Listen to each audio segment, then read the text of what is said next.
Hello and welcome back to EU Masters 2020. I'm still Dracos, still joined by the wonderful Foxdrop as we get into our next game of the day. And we've closed out one group, Foxdrop. We got one more left. And this is going to bring us to, personally, my favorite game of the day, which is Vodafone Giants going up against Rogue. I think this one is going to be an absolute banger. Yeah, I agree. I think so. Both these two teams, in my opinion, should be 2-0 teams. It should be a clash of titans here. The game yesterday, where Rogue unfortunately lost to LDLC, was probably it's a game they should have won. I won't say anything else to say they probably should have won that game. And that's what I was gonna say is you don't say that because it's like you're a diehard Rogue fan and you're like, God, they should have won. No, you say that because Rogue were winning. Rogue were set up to win, and then Rogue threw it all the way. So no insult to LDLC, but that win was, gift wrapped and delivered on a silver platter, and it's not what we wanted to see from Rogue, and it's definitely not what we wanted to see from LDLC either. So now the question is, do Rogue step up today? Do we get a match that looks like two 2-0 teams going head to head, or are we going to see more shades of yesterday's Rogue, which, as you said, was a bit tragic, a bit unfortunate? Yeah, it's gonna be a really cool one to watch. Giants obviously have played LDLC and Diffuse Kids as well, and if we imagine that LDLC had lost the last game, that would have been 2-0-2 teams. So at this point, I think it's fair to say this could be a good test as well for Vodafone to see whether or not, just how good they are. And really, this game could go either way, which is really exciting for me. Obviously, I feel like I'm being a bit harsh to LDLC here. We'll see them play next game as well, but I just think these two teams have really impressed me, and I can't wait to play this next game and see what's going on. Agree. And of course, LDLC will have a chance to continue to prove themselves in the tournament. But for now, the story is Vodafone Giants versus Rogue. And the bans coming out, we've got the Trundle, Sejuani, and the Aatrox on the blue side. Aphelios seeing his first ban in a while, honestly, alongside the Senna. Senna has been one of Attila's favorites thus far in the tournament, and LeBlanc, which I frankly think should be put on the bench as often as possible. That champion looks disgusting in so many players' hands, and Pretty is definitely, I think, should be, if not the most feared LeBlanc, one of the most feared LeBlancs in the entire tournament. So what's interesting about this? What's interesting about this draft so far is the Sett. The Sett had been left open, and that was surprising me because Vodafone Giants don't really play it. The Antonio does not play it at all, and it is Szygyenda's most played champion by far. So I was wondering, I don't think they're going to first pick Sett here, but do you really want to give that over? But they voted in anyway. Of course, this is a great flex. You can play this in 4 different lanes. You can be top, it can be in the jungle, it can go mid, it can go support as well. So yeah, let's see. It could be anything at this point. How to check if a champion is balanced? How many places can it go? If the answer is more than 2, you might have a problem on your hand. Cough, Sett, and Ornn. So here we go. Ornn, not going to be a big surprise here. We'll see if Vodafone Giants, as you mentioned, want to flex the Ornn, but instead the Varus. I like picking Varus super early in the draft because it lets you use the flexibility and that it can be the poke Varus or it can be the on-hit Varus. And I think that's something that's really cool, and I'm glad to see it utilized more at this level of play. Yeah, and when you're picking it here as well, there will be no supports that have been pinched. So you kind of have the pick of the litter, really. Like if Vodafone Giants deny a support that you want to play, there's so many things open that you could pick here. You've got the Tahm Kench, you've got the Thresh, you've got the Eevee. There's loads of stuff that you can still run with Varus, so you're kind of guaranteed to get a good 2v2 bot if Rogue decide to go for their support here, and don't just lock in something like that in Jungla. See how Rogue want to respond to the Thresh MF duo, one of my personal favorite duos, especially for players like Attila and Erdote, who are very often setting up the rest of their team in the early game, as has been the case with Attila playing so much Senna. You just have so much mobility in that lane when MF gets free Moby boots, Thresh buys actual Moby boots, and you can just roam across the map. I would not be surprised to see a Tahm Kench or a Braum here. Tahm Kench has traditionally been like that Thresh counter, and it already works so well with Varus. You just have to pick up. You just have to pick up the TK here. I'm sorry, Dracos. I know it's not exactly a particularly interesting champion, and you like the things that go pew pew bang bang, but I do. You for now. More eloquently than I could have ever put it. The champions who go pew pew bang bang, Foxdrop. And yeah, Tahm Kench doesn't pew pew very well. He does save Varus from certain death. Sett, on the other hand, though, very good at punishing a Tahm Kench who might be a bit too eager on the Devours. So we'll have to see how Vodafone Giants execute. But as we enter the second ban phase, despite the Thresh being locked in, and the Sett being locked in, which would heavily indicate that that is, going to go onto the top side of the map for the Antonio. We're still banning his Cho'Gath away. That's a lot of respect. It's interesting, isn't it? Because the only real other position here, I did say it can go mid, but it's very unlikely you're going to pick Sett mid unless it's like a really specific counter. It's like they're assuming Lamabear might be taking it, but there's still like Gragas open, who is Lamabear's most played champion. And I just, there's been one Sett game, by the way, one Sett game from Vodafone Giants, the entirety of this split. One, and it was played by the Antonio. So I'm surprised to see the Sett priority. Like, I understand why you wouldn't want Rogue to get it, but why they've actually picked it does surprise me. So this draft is really spicy so far. I like it. They're kind of stepping out their comfort zones a little bit, and I'm really curious to see what we round out with. And I wonder if the Trundle and Citroni bans were to set up a Sett jungle. And I wonder if that's why we see the Cho'Gath banned away and the Gragas now banned away. The downside of all of this is that Azir, I think outside of LeBlanc, truly the big champion that needs to be feared in the mid lane, is now picked up. The Victor has been taken away, and so it's kind of this challenge to Pretty, which is pick a counter or pick Corki and let's handshake on the scaling matchup. And to me, I always prefer to see Pretty go for a more aggressive matchup, to go for something where he can't outplay. And I won't blame him if he picks the Corki, but God, if you ever heard a cast of mine ever, I despise this matchup so much. This should just be a Jarvan as well to round it out too. Like, Jarvan's good into Azir, you can engage through the wall. It's good into Varus, Tahm, Kench as well. We'll see though whether they did want to do something spicy with the Sett. Whether Antonio really doesn't want to play this, and they're really determined to make this into a big flex. But taking their time. Oh, there it is. Okay, I like it. I like that as well. Well, I really think you should just go. That should just be Jarvan and Sett. Should just go top. But at the same time, you've got to play in your comfort. Like, there's no point in playing something you just don't want to play or that you just can't play. But good on Rogue to really read that. They saw that wasn't going to be a top Sett. They knew it. So they still banned away that Cho'Gath. They still pinched Antonio a little bit there. And yeah, I think that's actually really beneficial to them there. And this Rek'Sai pick, second Rek'Sai game of the day, I think. Second one we've done today, at least, 2 in a row. Yeah. It's going to be quite good into Sett. So I do like Rogue's draft here. I think they've done pretty good. Overall, I think Rogue have put a lot of the pieces together. You've got some early game power. Varus can obviously be a very big bully in lane. Ornn's Ornn. He's playing Sion. Nothing's going to happen there. And you've got scaling in the mid lane matchup. So if Zanzarah can get the ball rolling, this should be a very easy early game for the side of Vodafone Giants to play out, or for the side of Rogue to play out. But for Vodafone Giants, we've got 2, I would say, curveballs, in that we haven't seen a lot of Sion top recently. This is a champion that when his Q got nerfed became basically unplayable. Like, he just did not get used because a champion like Ornn was just so much better, and the Sett jungle as well. So I want to see what Vodafone Giants, what their plan is, how they utilize this combo, if there's anything that we haven't seen, or if the Antonio just sits top lane and we just kind of let Sion fill the same exact role that Ornn is going to fill. Yeah, the Antonio's champion pool is pretty much that kind of thing.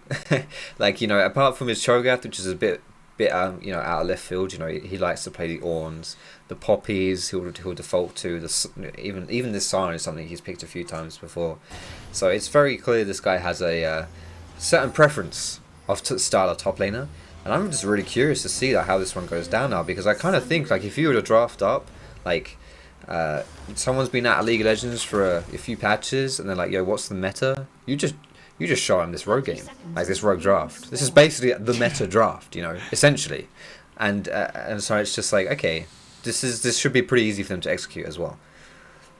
And of course, we do also have the Lethal Tempo coming in from Woolite. I like against so many tanky members on the opposite side for Vodafone Giants. So might not be quite as strong in terms of just early poke and early harass, but Varus in general is just such an oppressive champion across so many stages of the game, especially if the ball gets rolling for him. But interesting, as we check in on the summoner spells, it is a TP for Woolite to the cleanse of Attila.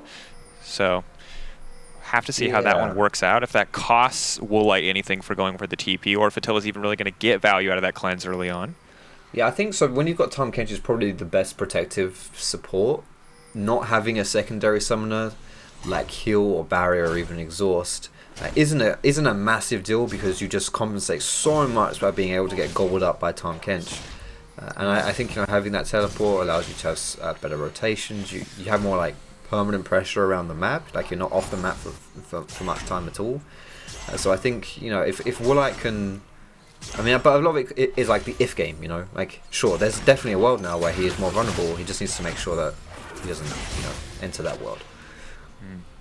And have to see how well Woolite plays out this game. Of course, was the subject of a lot of criticism after the previous game. He was kind of the sole individual that a lot of that burden of failure got placed on after that single moment where he E'd forward at a miss-opportune time. So maybe hoping for a bit of redemption here today, and has extra tools to make sure that he can play this one out safely. Yeah, Woolite, I feel a bit bad for him honestly because like he's a good player and he does a lot of good stuff. But he's often like, he'll make that one blunder and it just sticks out, and so then you're like, oh, he's the reason why he lost. He's the problem, which isn't fair because he does so much good stuff like going up to that point. But yeah, like, when at least playing Varus, you can't really jump forward, so there is that. But he does so much good outside of that he's definitely a benefit to his team. And Zanzarah is making this early gank in the bot side already. And I like it, setting the Varus Tahm Kench up for success now. Erdote, there's pretty much no way he walks out of this one, just has to decide which member he's going to donate the kills to. It will be first blood for Woolite. A well-played gank overall, but Zanzarah, of course, not going to get an assist. That's the downside of donating over to Woolite, was that the Thresh was so low by the time Zanzarah got into melee range that he actually could not get any damage down. That's true, actually. But he does, he shares a bit of the experience, but even that's been nerfed nowadays as well, so... Yeah, not the happiest with Zanzarah, but it is a good start for Rogue, obviously, and the benefit of having your Varus get strong early and really have power in that pick is that it makes Sion and Sett specifically really hard to play because they're both champions that want to soak up damage, they want to be close to the enemy team. And Varus, especially if he goes for the on-hit build, which we're pretty sure with the lethal tempo, and he's got the Vamp Scepter, which should be a Bladed Rune King Rush. He's going on-hit Varus at this point. If he gets like ahead of the curve against tanks, it's so hard for them to play. So Lamabear and Antonio not going to be happy to see that first blood going down. No, definitely not. The extra sustain as well is going to mitigate a lot of the poke that kind of makes MF so oppressive in lane with the double up. So Woolite should be very, very comfortable here on the bottom side. Meanwhile, checking in elsewhere, top lane, pretty much a dead stalemate now. The good news for Ornn is that you can just buy the coal. You don't even have to go back to buy it. You know it's going to be a tank matchup. You don't have to use your TP. You just use that passive, and this may not seem like a big advantage, but that extra gold will start to add up, and you can see why Sion may have started to phase out of the top lane a little bit. As that trade goes very much in the favor of Ornn, and that single measly auto attack thrown back does not really balance the scales.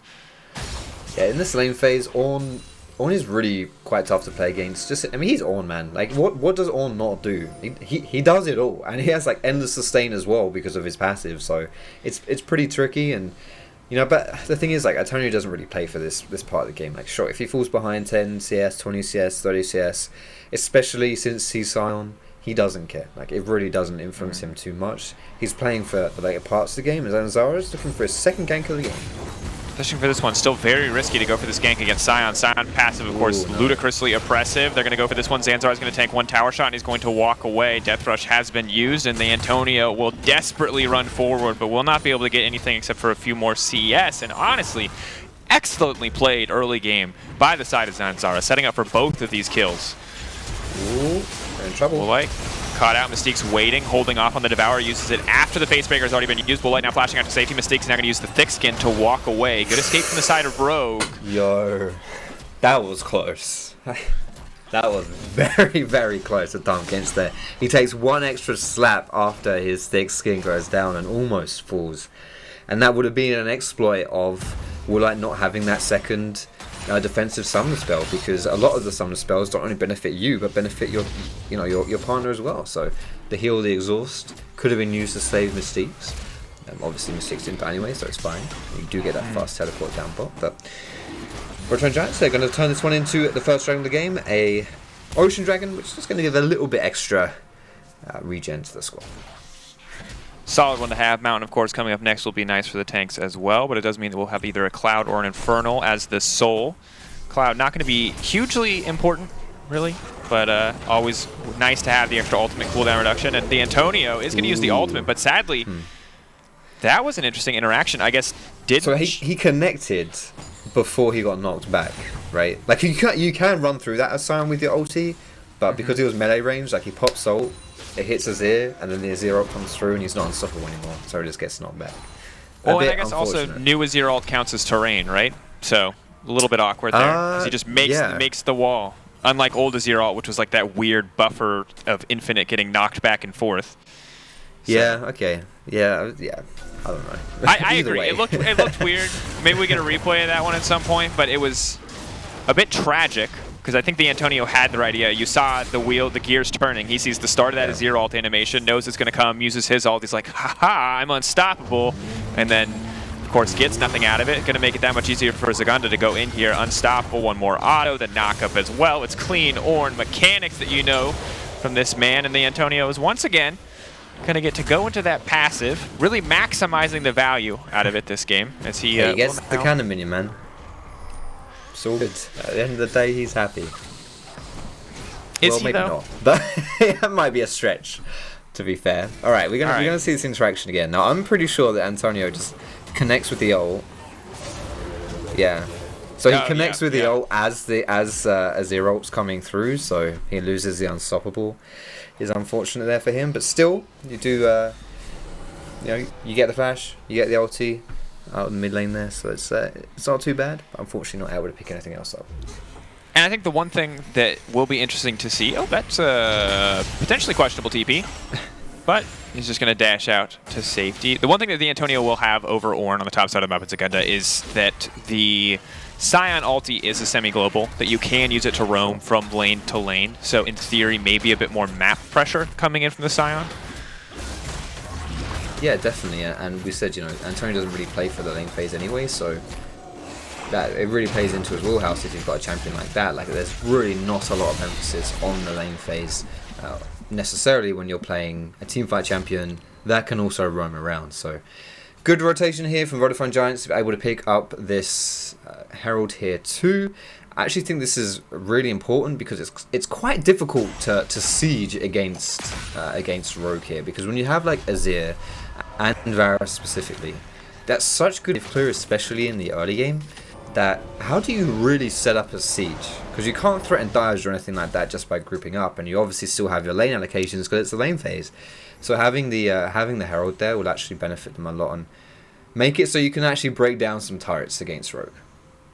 And see if Rogue slip up, if a member is caught out, and that allows for maybe more easy access to the turrets. But checking in, of course, a 2k gold lead for Rogue thus far. It's just those 3 kills and some of these individual lane advantage. Big CS lead for Woolite here in the MF versus Varus matchup. And he's going to lose out on a little bit as he roams from lane to lane. But I like what we're seeing so far from the Rogue bottom side of the map. And sadly for Pretty, he picked the Corki into the Azir. We knew what we were getting. Pretty knew what he was getting. But it's just, it is not going super well for him at this stage of the game.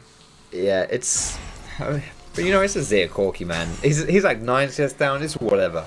He's chilling at this point. Absolutely nothing is going to happen in this mid lane for a long time.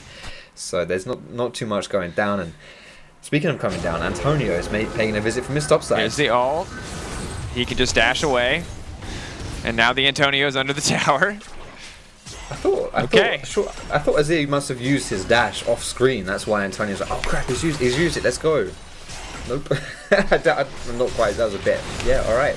There you go. Now that's a big ulti going in on the Woolite. Suplex back so the Tahm Kench can't save him. Woolite now can be a triple flash for the facebreaker. Lamabear. My God, that was an excellent gank. That was great. I love that.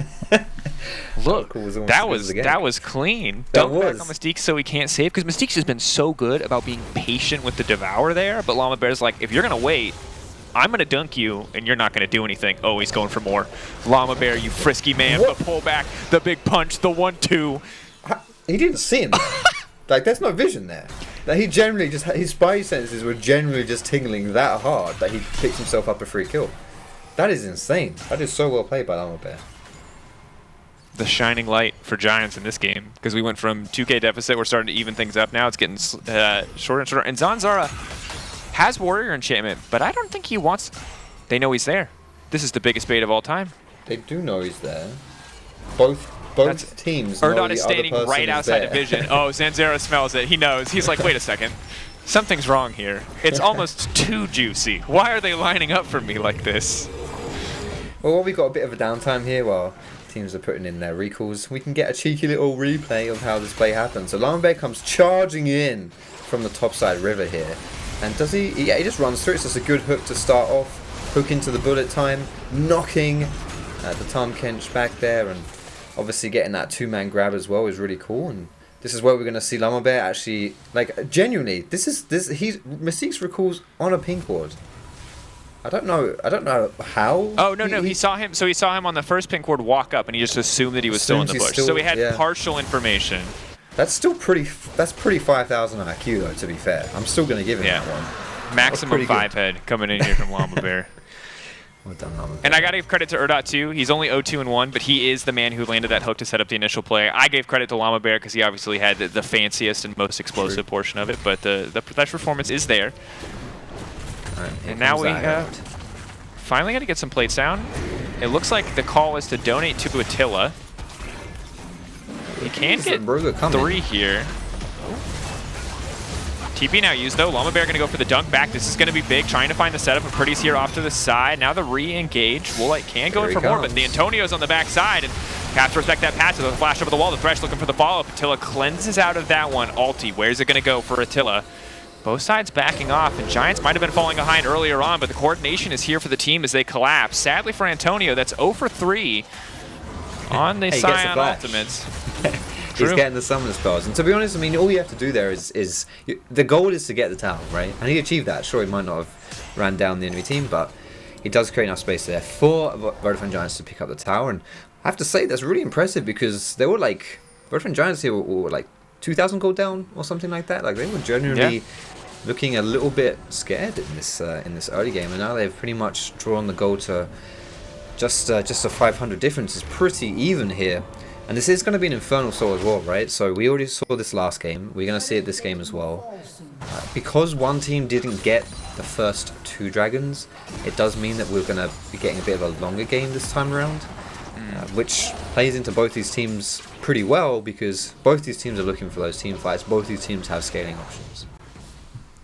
And I'm curious to see what the itemization is coming in as we move later for a lot of these champions. Do we get more of a full AD Rek'Sai? Does Zanzarah take more of a back foot and itemize for something a little bit more tanky in the Black Cleaver? Maybe something more aggressive here, because I worry about how quickly Giants can get these items under their belt, because Corki is so oppressive with the right setup, but I feel like Azir is just generally more reliable. You know what I mean? He's got more CC, Definitely. He's got more tools. But that said, Corki, if he's set up for success, if he's able to find a big advantage, you just can't play League of Legends against him. Well, there's a reason why Azir gets picked and then Corki gets picked into Azir. Like, you don't blind pick the Corki and then counter it with Azir, right? That goes that way around for a reason, because Azir is generally just all in all, you know, like that more versatile style of champion. So I agree with you there. Pretty though does have his package. He's just gonna blow across there. That's quite cute. I see little paw prints in that skin. I like that. I noticed that before. It's the Corgi butt. Keeps the people going, you know. Yeah, that's fair. This is how Riot Games makes the big dollars. Shout out to the Corgi skin for, I'm sure, carrying us all through these dark times. I'm just trying to imagine like the meeting that went happen. Meeting that went happened. Hello? Am I English? I don't know. The meeting that happened when they drew up Corki. Like, it's like someone just says it, Corki, and then everyone's eyes light up. And it's like, yes! This is happening. Some guy's like, how about a Talia skin? How about, I don't know, an Alawi skin? They're like, They're like, what about if we put Corki on a Corgi? They're like, yes. Here we go. Lamabear going to get the setup here. He's going to find the ultimate. Mystiques now going to get shut down, but Woolite still relatively untouched. A 1-for-1 so far in the trade. They're not trying to find these hooks, but he is quite low. That's going to be the knock for Zanzarah. Hail of Blades, 1-2. Knocked back there briefly, but will get tut down in the end. Double kill now for Zanzarah. The knock-up onto Sion as Zanzarah now retreats. Pretty with the flash in. That's going to be the shutdown as well. An absolute bloodbath, but Rogue, at the end of the day, holding on to a gold lead here. Yeah, the #1 seed from the Ultra Liga came out on top of that one, mostly because Attila died really early. Woolite did not. So when you have that 80 carry difference, and especially when a lot of these fights are pretty front to back and you're working your way through front line, it's really important that you still have your AD carry alive. And if we go back to this fight here, we're going to take a look. Attila's going to die around like the Scuttle Crab area, and really that's just kind of that. Like, it's a really good flank here from Rogue. He just gets done. You know, like there's just nothing he can really do in that situation. He didn't know the flank was coming through from the Ornn and also from Rek'Sai too. And when he's down, you're seeing the difference between it's just ADC diff at this point in the fight. You know, like you're able to bring down the front line. And that's that. You know, Rogue are able to get a bit more of a gold lead here. They also pick up that Herald too, which should give them some more gold. So pretty good stuff there by the Poach team. What's going to be big is TP going to come in here. As you do. All right, just trying to reset for pressure, I suppose. Going to grab the blue buff as well, but I like it. I like the confidence here. Zanzarah clearly identifying his role on the team right now as the Halo Blades Rek'Sai. He is the assassin. He needs to get into that back line, and Attila completely unprepared. Good news, of course, for Giants is that should not happen again, as Attila will finally get both of his summoner spells off cooldown. And Rogue, in the meantime, though, just going to be happy to take complete advantage of the pressure that they built up, with the advantage that they built up, and grab the Infernal Drake uncontested as Giants sort of desperately trying to force this top lane tower. Hook will connect. Szygenda pulled back, just dashes out though. Lamabear completely fluffed that one. He was charging his Hex Splash and it just didn't go through. He could have jumped in behind him, surplexed him out, but doesn't quite get it. And instead Rogue used the time that Vodafone Giants spent in that top side to pressure the mid and the bot. So you get that bot tower. Now this mid is looking pretty juicy as well. It's getting within kill range here. It is kind of tough to siege. You know, you've got the Corki, you've got exceptional wave clear. Even like Misfortune can do that too. So it might take a little bit of time to get it down. But at least at this point when it's that low, you don't need to dedicate too much. You just shut for a little bit of time and you can knock it down.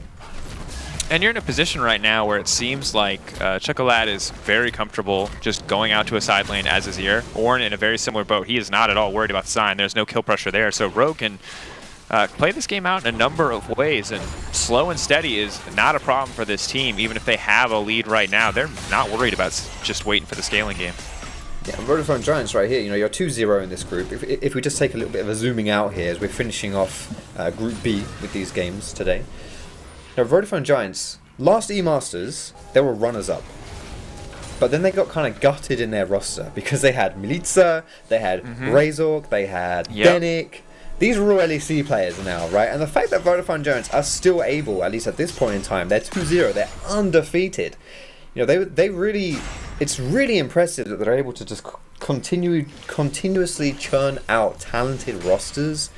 And, you know, going up against the Polish squad right now, Vodafone Giants do want to prove that, you know, sure, we can lose players. You can still add good kids, put them in the LEC, that's fine. We're going to come back with a vengeance.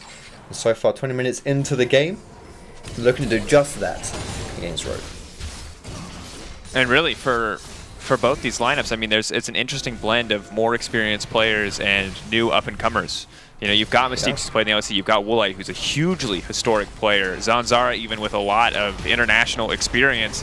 Opposite side, Attila, of course, LEC legend when he was in his prime, and now to see these names balanced out with a lot of the newer up-and-coming names, Pretty has looked very good to me. Lamabear was a guy that was kind of always on the radar but never quite stood out enough, but on the back of performances like he's having right now, maybe that can shift. But of course, right at this stage, Vodafone Giants are getting pushed in pretty much across the map, and they need to find opportunities to respond somewhere if they want to come back in this game. I think this is what the Sion pick in general is kind of designed to do as well. It's kind of patching up a bit of a hole here in the Giants squad where they don't have particularly good engage.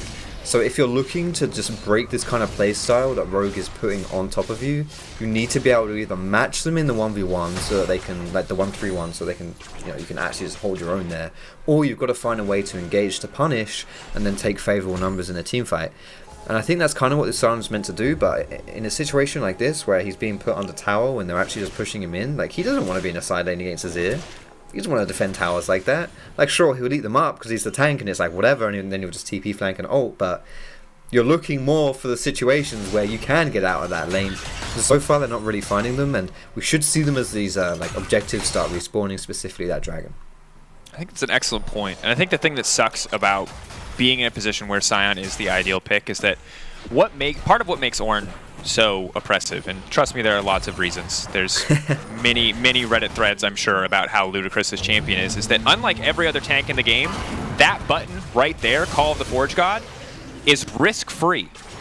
Sion ults in and messes up, he dies, he loses his team a fight. Ornn ults and misses, it's 30 seconds and you try again in the late game. Yeah, that's a really good point, honestly. Being able to have that safety, unlike this with the Antonio, who has to actually get pretty close, even in the flank, you know, like he's only in this position because he needs to be in this position to make his ultimate work. Fortunately, he's able to get saved there by the Thresh Lantern. But this dragon is spawning in about 30 seconds, which is why we're seeing a bit of a grouped up fight. And I'm curious to see when Attila's ult comes back up, because he did just use that.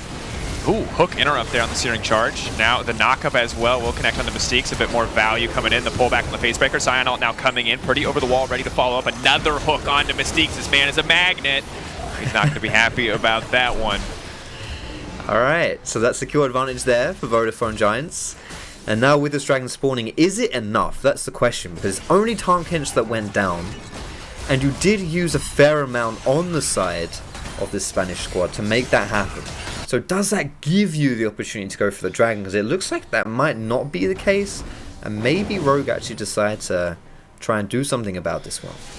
Ooh, they have to be careful because Zanzarah is going to be on the flank here as the rest of the team collapses. So they need to either collapse on Zanzarah or try to get this one and get out. It looks like they're going to try to get it and get out. But now Zanzarah just gets to flash into the back line, is knocked, suppressed back, doesn't even get to ult. Such good layering of the CC there from Giants to make sure the Zanzarah could not get out alive.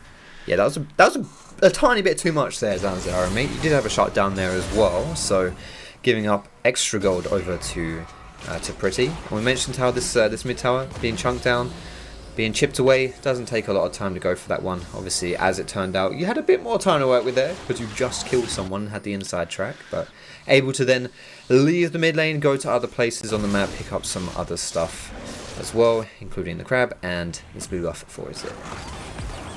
Pretty's going to grab this buff, but he will be spotted out, and we are now approaching the point in the game where the gold is dead even. Giants have done a fantastic job of kind of finding a way back to the even state in this game, but they do have to be careful because as good as Corki and MF are as a scaling duo, Azir and Varus are so much better at shredding through this objective, so need to get some vision down, need to be kind of constantly aware of the potential for this one to happen. I think this is where the game can... As this game goes on, the threat of insta-killing people, catching people, and taking objectives gets a bit higher because you just start building more damage into your kit. Especially when you're looking on the side of Rogue with the Azir and the Varus, you know, that's the 2-item spikes coming through both of those right now, including an enhanced Blade of the Ruin King, thanks to Mr. Ornn. So that's kind of scary, you know, like already at this point, like the margin for error gets a lot slimmer, and so you can really start seeing a game like this, which has a slow start, really start ramping up once you get to this like 25-30 minute mark. Well, and we're at the point where the stakes just raise every 5 minutes. You know, the longer and longer we go, the higher the stakes are for the next team fight. And we're at a point where both teams are even in Drake. There's no soul point. So I don't think we're going to necessarily have the game-defining team fight quite yet because both teams are probably fine giving up the next Drake. But when it comes down to Elder or Infernal Soul or Baron, and this has to be fought for, that's where we'll see a team fight that will probably immediately decide the game. Yeah, absolutely. Like, you're totally right in that. Like, the third dragon isn't the soul dragon, you can give it up, but it puts you on like match point, you know, so that's why you still don't want to give up the third dragon. It's still very important to try and contest that one. But yeah, I agree with you 100%. Like, whereas the immediate future might not be too much like huge pressure, very quickly, you know, especially with these dragons having their cooldown reduced. It used to be 6 minutes, now it's 5. You know, we could see we're only 2.5 away from the next dragon, and then be 5 away from the one after that. We don't have much more time in this game before things really start exploding. Completely agree. And now, Antonio continuing to look for these flanks, and he absolutely has to. We've said it before, this is how Sion has to play the game. And now the ult is coming out. Mystiques go for the swallow, but there's the double knockup, and oh no! Clean play. That's what they were waiting for, and Antonio might miss 4 times, but he's not going to miss the 5th, and that's all it takes to give an advantage big enough for Vodafone Giants to start to threaten the big objectives. Let that be a lesson to you, Rogue. Nobody dodges the Antonio zone 5 times in a row. No one. And that was perfectly played as well by him. The double knock-up interrupts Mystique's ability to gobble up Woolite. so he can't even eat him there. That was just so perfectly played by him right there. And now it is, you know, they're looking down for this dragon. Are Rogue going to try and contest this one? I don't know. I mean, they should go for the steal. Zanzarah is here. They're set up. It's the 50-50. It's a bit questionable here as the knockup is going to come through. It's only going to hit one. Lamabear has to be careful. They're trying to burn out the jungler before this one starts. They're going over the wall to kill Zanzarah. Zanzarah goes under the Jawal. Is barely living, but it's too little too late. And the Baron's already gone down. Attila's going to grab that one. Full channels on the ult. 2 members of Vitality Giants going to make it out alive with the Baron buff. A quick recall. The flash over the wall. And they will manage to make it away. At the end of the day, an incredibly bloody exchange, but Baron does go to Vodafone Giants. All in all, Vodafone Giants obviously will be very happy with that one, but I think Rogue actually did a pretty good response to it overall to pick up those kills. Obviously, this all starts because we don't have Woolite, we don't have Mystiques, they're dead. They're trying to coordinate right here. Rogues coordinate the engage from Ornn with the engage from Rek'Sai, but look at what Vodafone Giants do here. Erdote flashes over the wall.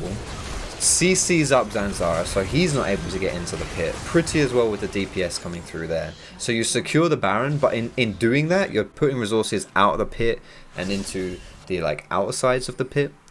And so that means you're runnable inside, and Woolite with that TP comes in, picks up some extra exit for exit. And let's be clear here, Foxy. That Baron went down to 89 health, and Attila got the last hit. Yes. That was very high risk. And we saw last game what happens when you bet it all on a Baron. And now Giants got lucky there. They bet it all. It does work out. They had the better setup. They found that pick. But now the dunk back, the big setup. Lamabear with the huge damage. And now Szygenda's locked off from the rest of the fight. They managed to pick off the tank before the fight really even starts. Sion ultimate now used. And damn, Vodafone Giants. Absolute confidence there. Lamabear is already one MVP. Yeah, there it is. He just won MVP. We got some more things here. Ooh. TP going in, good escape, just barely able to make that one out. That could have been very scary actually for Rogue there. You get caught out in that position, you're losing towers, you're losing inhib towers. This is a Baroned up team, mind you, as well. You got to be careful. Lamabear waiting over the wall, of course, has the flash, and we'll have the Hex Flash if he decides to burn that one. He's still pushing forward, stopping the backs of Czekolad. Pretty just going to dash out. Zanzarah burning flash as well. That's insult to injury, and now Lamabear's off to the side. They're going to break one, and they might move in to break the inhibitor as well. Giants, they're just blowing the map wide open on the back of that single pick. Yeah, this Rek'Sai as well had such a good early game, but it's kind of Rek'Sai at this point. You know, you're 30 minutes into the game, your individual impact is a lot lower. Here comes the TP flank and the Ornn Horn. Czekolad, the legendary Azir flank, not necessarily something you expect to see, but Pretty going to get locked up. They build a little bit of terrain just in time for Ornn to find the knockup, and that's going to be the shutdown. Alright, yeah, that stalls the push there from Giants too, so really nicely done by Rogue, seizing that opportunity, getting that pick. And as this game goes on, I do feel like, you know, Rogue are happy if they can just stall this game out. It's going to be a little bit hard because, you know, you've got 3 more minutes until Infernal Dragon Soul, or the potential Infernal Dragon Soul spawn. But, you know, little plays like that definitely do add time to your game, and time really right now is what Rogue's looking for. As we're just going to see... This is the amazing set play. Like, holy crap, Lamabear just runs forward. Like, he literally runs forward, insta ult, which doesn't take him but still does the crazy damage. Grabs them all. Like, what? He just saw it and was like, you know what, boys? I'm going in. And he did it, and it was good. You know what's sad, though? I think the right choice... I'm not sure if the right choice for Ornn there was to be unstoppable or not. He buys time to keep the rest of his team alive, so probably Szygenda feels pretty good about it, but I'm not sure if the rest of the Giants can actually get in range to throw down damage quickly enough, and if he just signed his own death warrant by going unstoppable there. I do wonder whether... I'm pretty sure Lamabear still did, like, the Ornn damage by, like, throwing him into the team, but I'm not sure.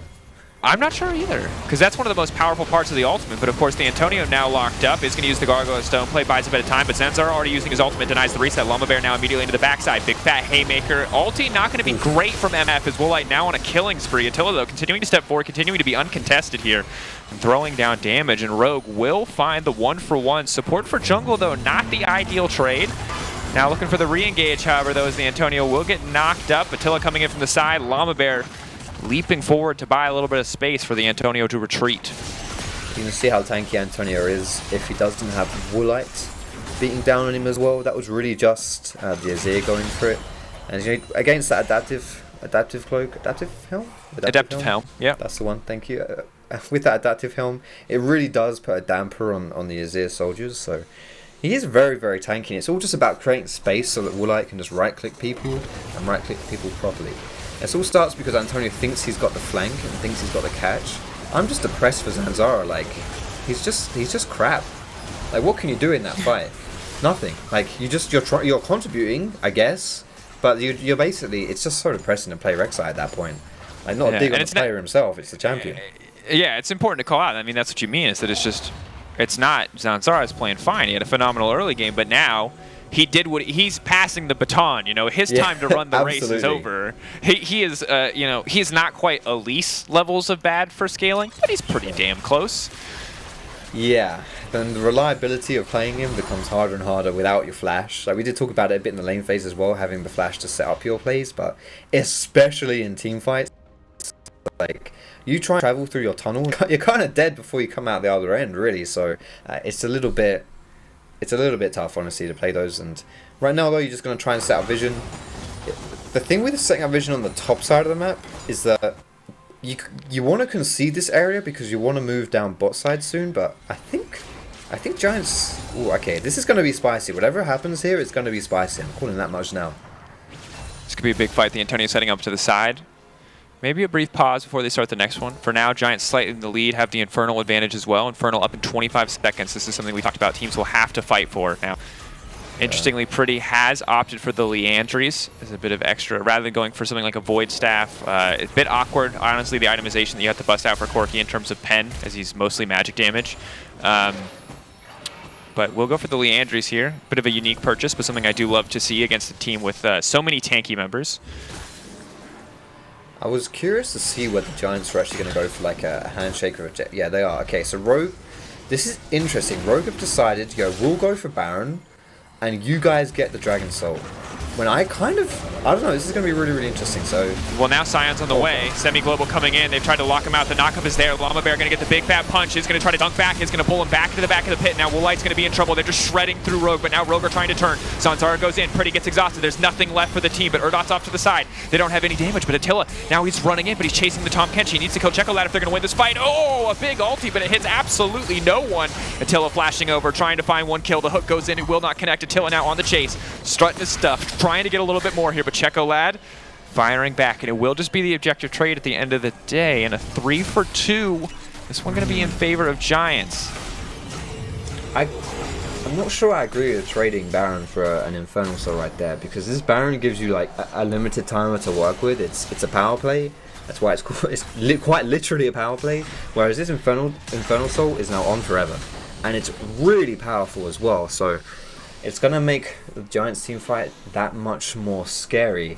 And it all starts, you know, when they are like swapping objective for objective, getting that Baron down really early. And so this fight really should go heavily in the favor of Rogue, because Attila's not here. Like, he's finishing off the Dragon. He's not in this team fight at all. But to be honest, as far as it goes, like, this is not... yeah, that's just terrible. Like, you've got to win that team fight. You know, Rogue has to stomp that team fight when Attila's not there, or else it's just, well, you get in a situation like this where I just don't think that's worth it.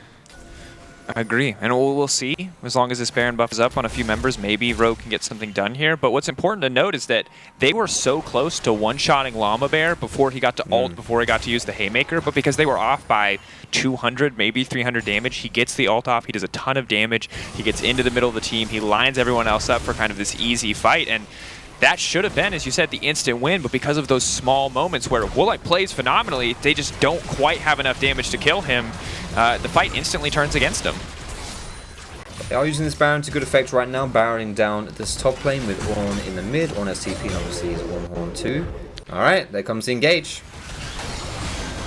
Now coming out, shut down on the Corki, that's a big way to start the fight off, but Mystiques is already gone, the suplex back down, and Woolite just gets shredded. Sion gonna grab one, the flash from Lamabear to adjust that hitbox on the Haymaker and find a second kill onto Zanzarah, and just like that, the Baron buff thing is kinda over.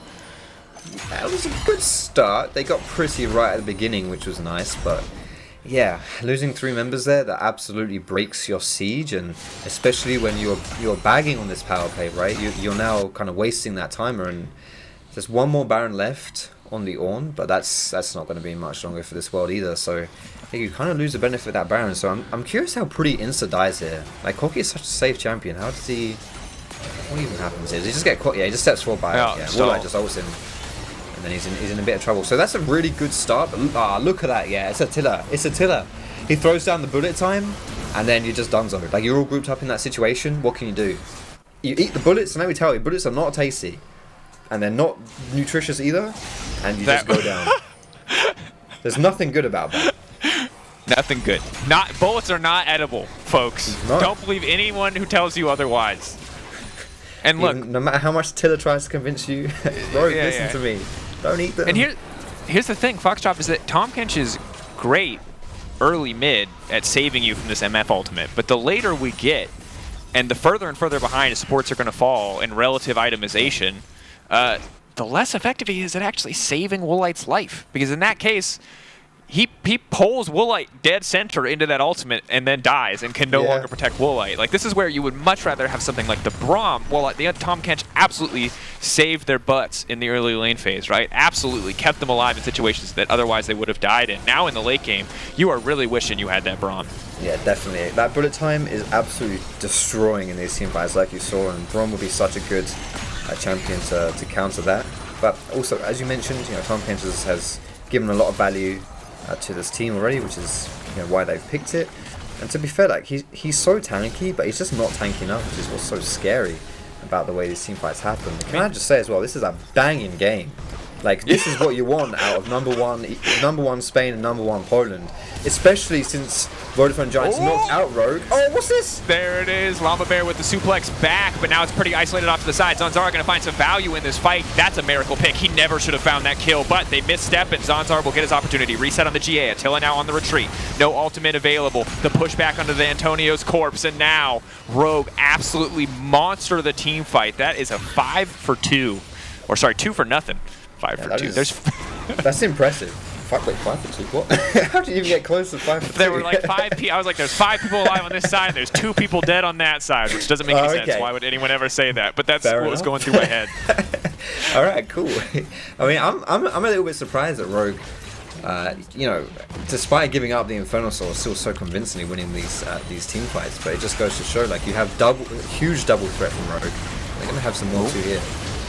Now Azir's coming in as well. The hook will go wide. Lamabear needs more health. He's going to use the Haymaker to survive, but that's going to be the inhibitor. Or at least the base broken for now. Inhibitor quick to follow. And that is the second fight in a row that Pretty has been caught out.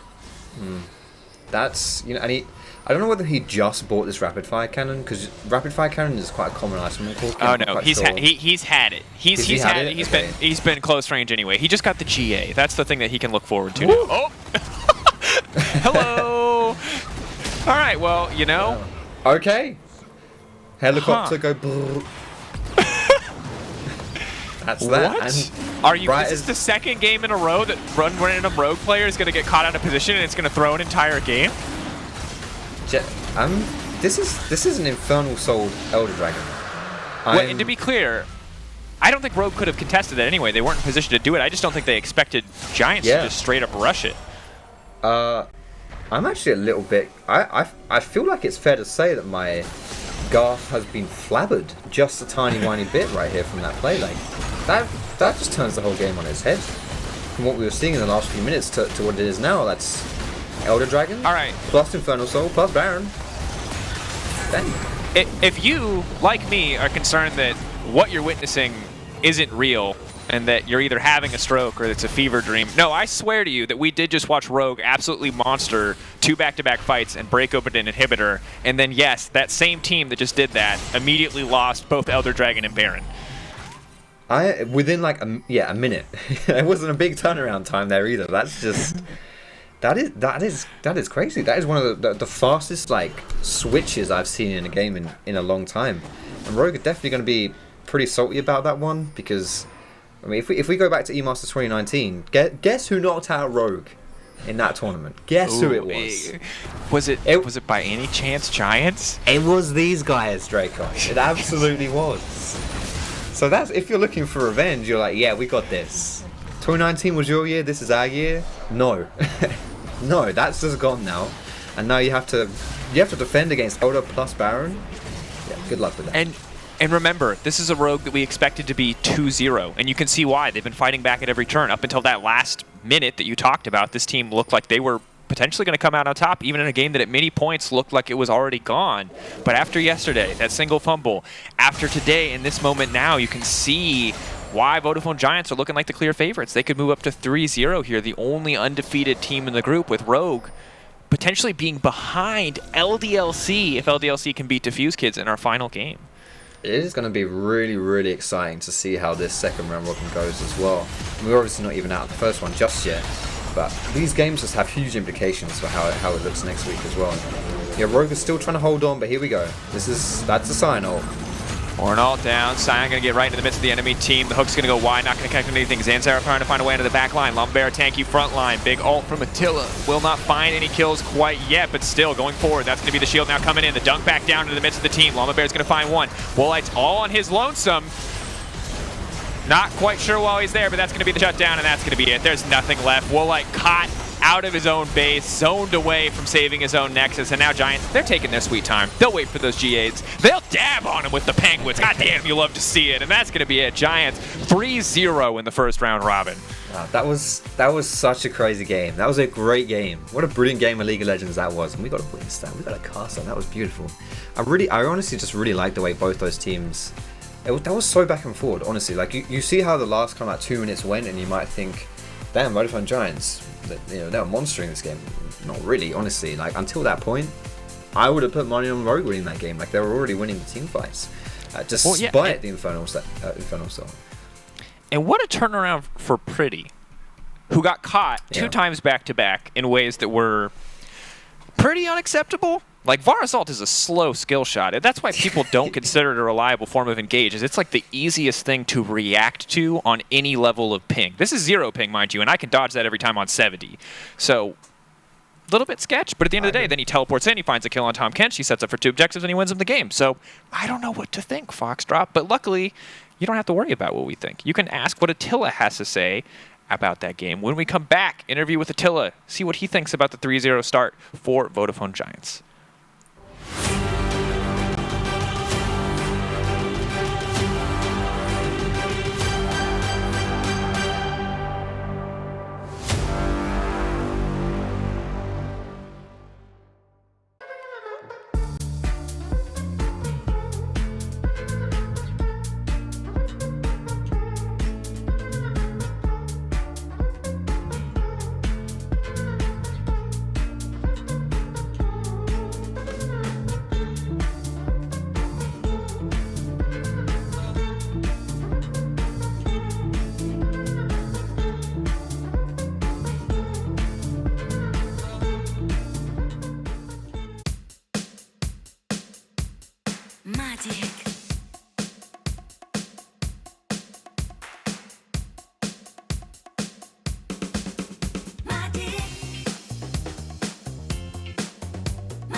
Vous comprenez maintenant pourquoi j'ai créé la Magic? En un clip, vous devenez Magic. La monture avec ces 2 clips pour 149 €. C'est Magic. Dispositif médical. This is my creed. The boots that make me faster. The items that make me stronger.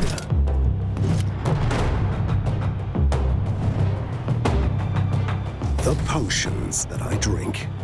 I get the best to be more powerful, so my champion rises to the top. But all this leveling up means nothing if I don't level up myself. It's the healthy potions I drink in real life that make me stronger. Because you can only rule the game when you realize you are your most important champion. To play like a pro, eat like a pro.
Hello and welcome back to EU Masters 2020 ahead of our final game of week 1. Before we get into that game, good time to talk to the victorious Attila. You have glasses now. I haven't seen you forever. You're looking so good, and now your team is looking so good. It's 3-0 on the week. How are you, Attila? How is everything going with the team right now behind the scenes? How are you guys feeling?